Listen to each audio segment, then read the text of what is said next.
All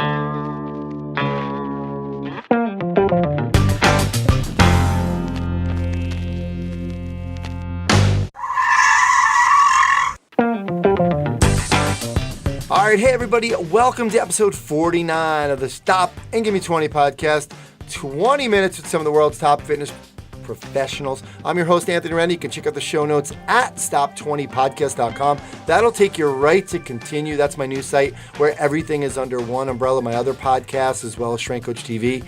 But before you do that, go to iTunes and subscribe to the show. It's really important. It helps us out. All right, for today's episode, I have on Jim Kielbaso, and Jim is the president and CEO of the IYCA, International Youth Conditioning Association. He's also the director of Total Performance Training in Wixom, Michigan. I mentioned Strength Coach TV before. We also did an episode at Total Performance with Jim, so you can check that out. He also, a recent book he was the editor and contributor for it was Principles of Athletic Conditioning, but that's just one of his many books and products. Jim's all over the map. So, Jim, thanks for coming on today. Thanks for having me, Anthony. I'll try to keep everything short because I know we only have 20 minutes. Only 20, man. But they can go to Strength Coach Podcast, Strength Coach TV, or the Impact Show that I'm going to be on that we're going to record after this eventually. So That's right. Plenty to hear us two yapping. All right, Jim, let's get into this. What's your story? All right. So my story started out almost as a joke. I bought one of my friends in high school, I think we were freshmen in high school, was into lifting weights. He was skinny, but he was always flexing his biceps because he started lifting weights at home. And this is back in the mid 80s when like people weren't really lifting weights for sports, at least not in my area. And he was lifting weights and we were making fun of him. So for Christmas, I went out and bought him a couple of muscle magazines, and they were in my bedroom waiting for Christmas, and I just started reading them.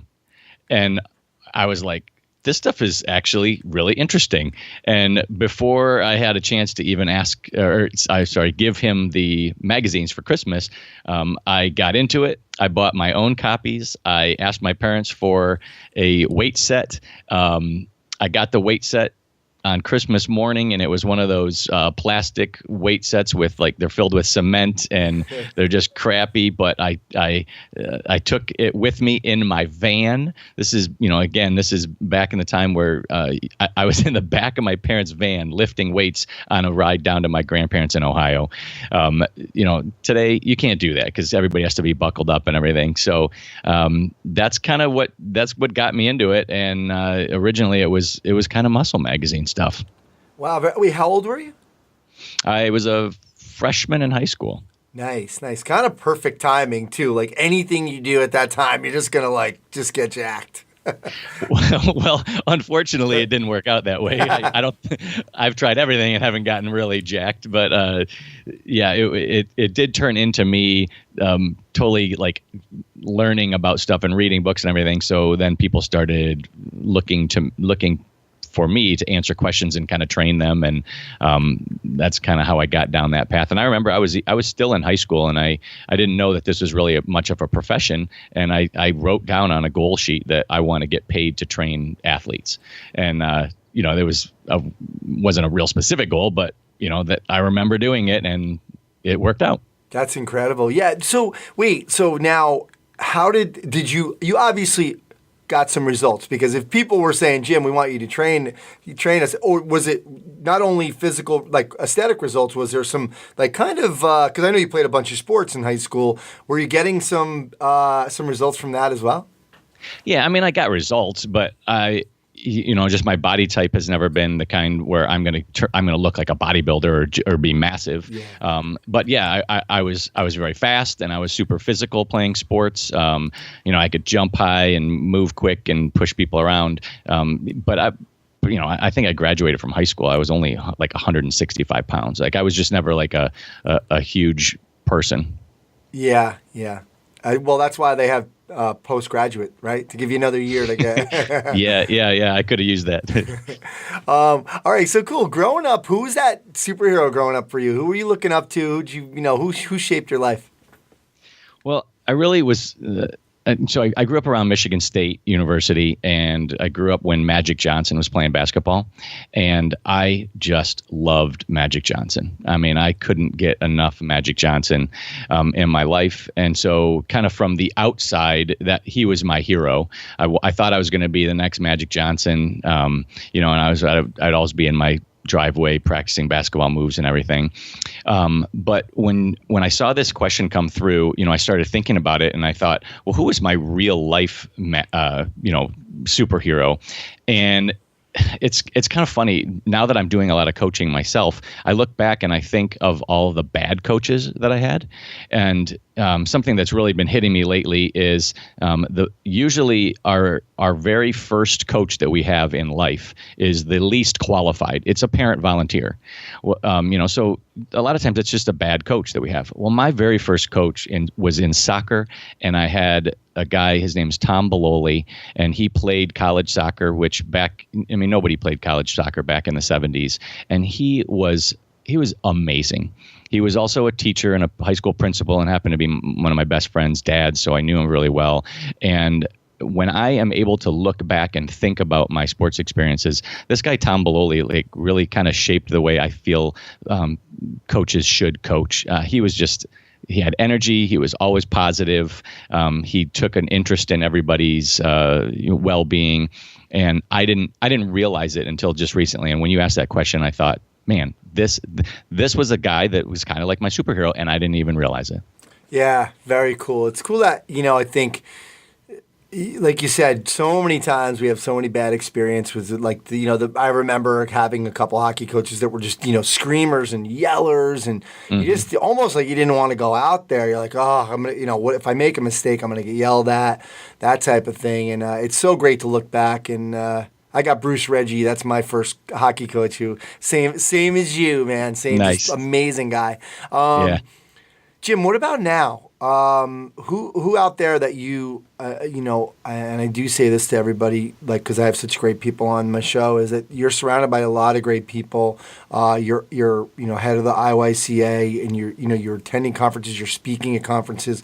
Who out there that you feel, and it doesn't have to be in fitness, but that doing some great things that you kind of want to emulate?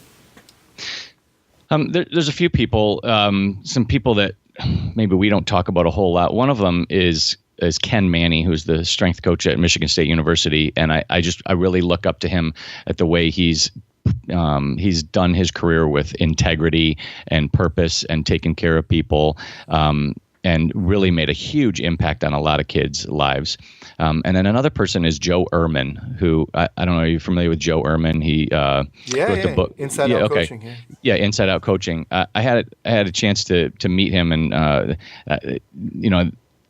we were at a conference, and he was the head speaker, the keynote guy, and I was just doing like a little breakout session. And at lunch, the organizer said, okay, well, I have to leave now because I have to take Joe back to the airport. And he was going to leave his own clinic just to take Joe to the airport. And I remember I got up to the guy really fast, and I said, hey, no, I'll take Joe to the airport for you.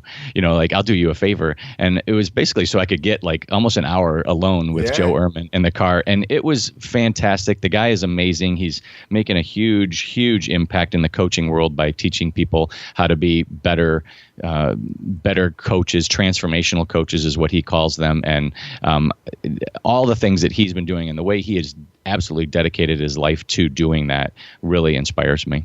Yeah, I highly recommend that book for people. Obviously, what he went through as a kid and the horrible coaches, and even his dad, and just crazy. But yeah, when you were just talking about that first coach, he talks about in the book, right, doing that assessment of all of your coaches in your life and starting to figure out you could start to figure out about yourself, because that's what the inside out coaching is, right? It's about finding out about yourself first, and how all those coaches and parents had shaped your thoughts about a coach, right?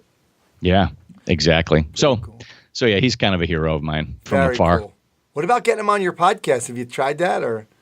That's interesting you said that, because I asked him right at the beginning before the show was even like really started. And he was on some like tour or something doing a bunch of speaking, and his publicist said, "Hey, can you get back to us in like a month?"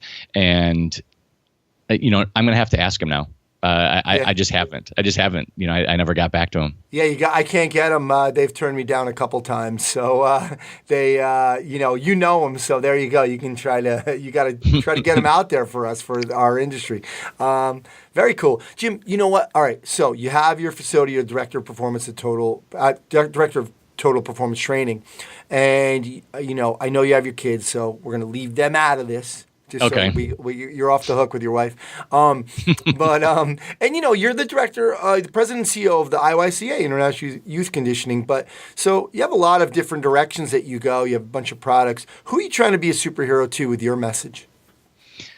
That is a really tough question because I would never consider myself to be a superhero, but I try to mentor people, and I always feel like I'm not doing enough because I'm trying to help a lot of different people. My staff, I love my staff. I have an amazing group of people that work for me, and I try to mentor them and be a superhero to them as much as I possibly can. The kids I work with, especially when I'm able to do combine prep, where I'm with the same guys every single day for a few months, I really try to mentor those guys. And then just tons of people that I interact with through the IYCA. More now than coaching, it's a lot about helping them with their businesses. So I've come to realize that there are just tons of people out there trying to do sports performance as a business, whether they're into it or trying to start it, and they're struggling.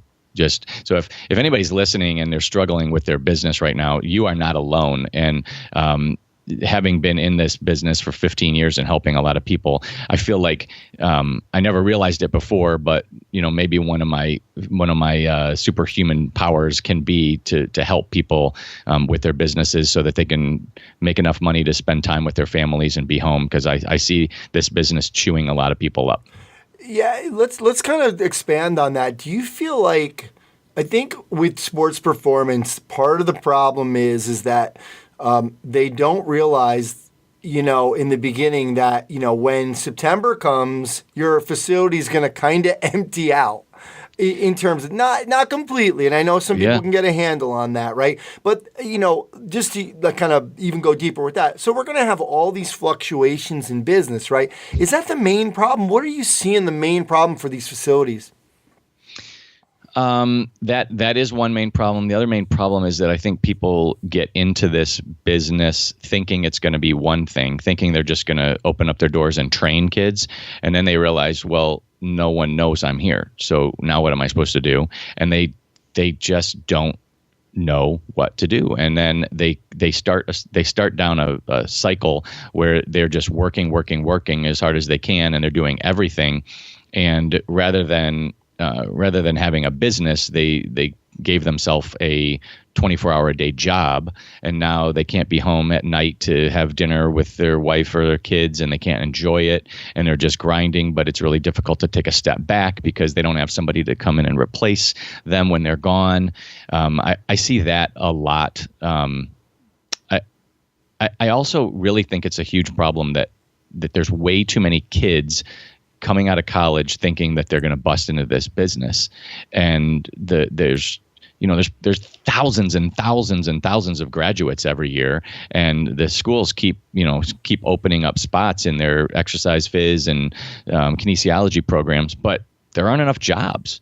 And now that a lot of graduate assistant programs are gone in college football because of the 5-man rule, there's not nearly as many opportunities. So you see a lot of people trying to do something that they didn't originally intend to do. They thought they were going to be a coach, or just, the stuff was going to be handed to them.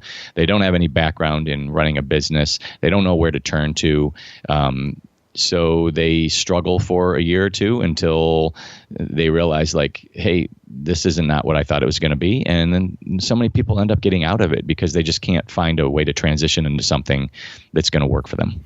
Yeah, it's so true. And I think, I was talking to my buddy Frank Dolan about this the other day, just even with the social media, right? I mean, first of all, we're not even really positive. 90% of the people out there are doing it completely wrong. And if you're not Gary Vee and doing, 17 posts every 6 minutes on every platform and using, different posts for each platform, and there's so much to it. It's not just going on and being like, hey guys, we had, Bob Smith in today and we did squats, it doesn't work like that. And it's super hard. That's just one little thing that we keep piling on, but never mind doing the books and getting people in there and then tracking people and sales. And oh man, it's just people, you're right. They don't understand. And do you think people want their dessert too before their dinner? You think these kids are coming out of college thinking, I can open my own space. I don't need to work for Jim Kielbaso for 3 years first. Oh God, yeah. I mean, you see that a lot, and it almost never really works out. Or they struggle. And you brought up social media. Something I try to tell people all the time is stop trying to compare your real world or the inside of you to what you see on people's social media and what they're projecting to the outside world, because you don't know really what's going on in their life, in their lives, and in their businesses. Of course they're just going to put post the good stuff, but like I literally sometimes think about jokingly taking a picture of me taking out the garbage or scooping up, crap in the backyard or yelling at my kids for not putting their clothes away and saying hey, this is my life. But instead we're all we're going to do is post about, the guy that made the team or the state championship or whatever, good stuff it is. You're not posting about the really, really boring stuff hey, I'm pumping my gas today just like everybody else is, because so people start thinking why do I have to do all this stuff, when Anthony Rena's out there just, all he has to do is go to the bank and cash checks. Yeah. You think that's why it's part of the problem. You're right. Yeah. All right. By the way, I got to go to the bank after this to cash my checks.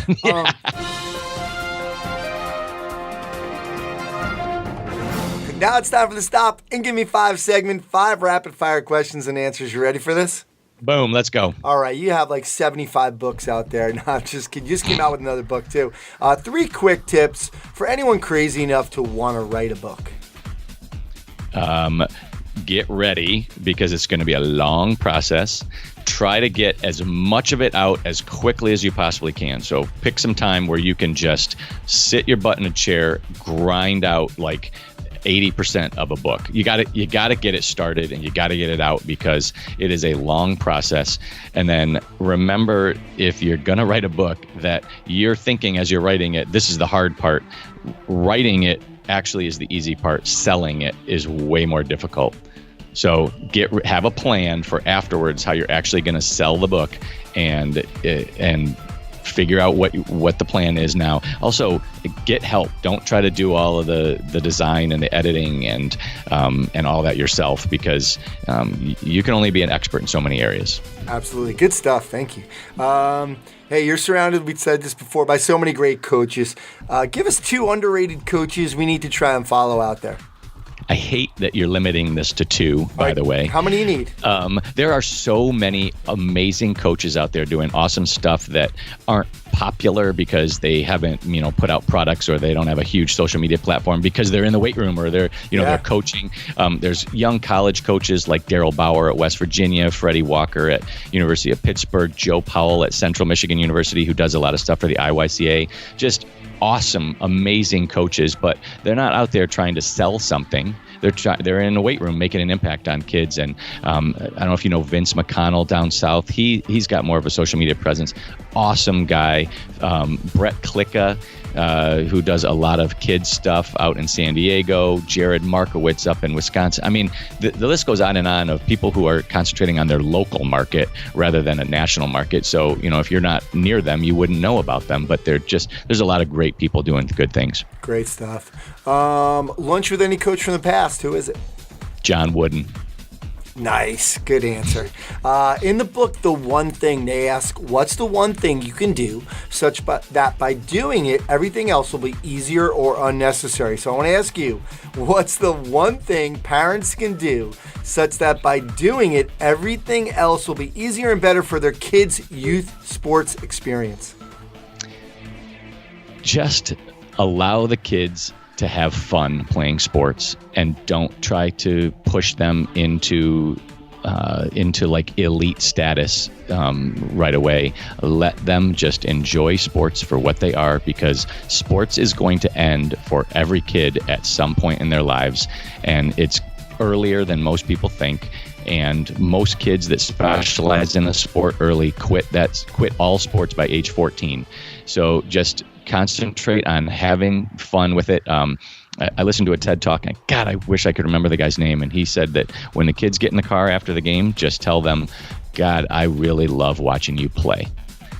If you can just say, I really love watching you play, instead of concentrating on things like, well, when you did this, you could have done that. Like, nobody wants to hear that. The kids don't want to hear it. So just have fun, and don't push your kids into sports so you can post on social media. Love it. Great advice. If you could be in any movie, what's it going to be? Airplane. Oh, nice. That's so classic. So my dad. Yeah, and I don't know if I want to be the Kareem Abdul-Jabbar character or Stryker, the guy that came in and landed the plane, but just being around Leslie Nielsen and all those people. I love slapstick humor, and that movie was just so funny to me, and that would be a blast to be part of that movie. Absolutely. God, love it. Cool. Jim, you working on anything right now? I know you definitely are, because you always have 2 or 3 things going on. That's kind of getting you excited? I've got too many things that are getting me excited right now. We are working on a couple different new things for the IYCA. I don't want to talk about it too much because it may take a while to come to fruition. We are talking about possibly a massive change in our bricks and mortar business at Total Performance that would help us expand exponentially, and possibly a coaching service, if you will, to maybe expand my ability to reach out and help people doing this business, so that it's not just always one-on-one phone calls or taking hours, and so more of a system that I think could really help a lot of people. Love it. Looking forward to that stuff. Great stuff. We'll finish up now. Letter to your younger self, young Jim. What are you telling him? I often think back to when my not so much my parents, but a lot of people were trying to push me into medical school, because they said, just go into medical school, you'll make way more money, and then you'll be able to coach and do all this fitness stuff that you wanted to do. And sometimes I think that sure would have been a lot easier, but it's not what I wanted to do. And I don't know. I go back and forth between, should I have taken that route that would have been a lot, I guess, easier lifestyle. The school would have been way harder, but it would have been an easier lifestyle. Or do you try to follow what you love? And I don't know. For me, it's just worked out following what I really wanted to do. Very cool. Love it. Well, we're glad you got into this business, certainly helping out in so many different ways, and helping educate not only young people, but coaches, not only working with young people, but in their business. So we're glad you chose this route. So Jim, thanks for coming on today. You are the best, Anthony. This podcast and all of yours are so fantastic, and the world appreciates everything that you are doing, even if they're not telling you every day. All right, brother. Thank you. All right, well, that's going to do it for episode 49 of the Stop and Give Me 20 podcast. Thanks again to Jim Kielbaso. Make sure to check out all the links to all of his stuff at stop20podcast.com. Don't forget, subscribe, leave us a review, and a rating helps us out. My name's Anthony Renna. Thanks so much for stopping by.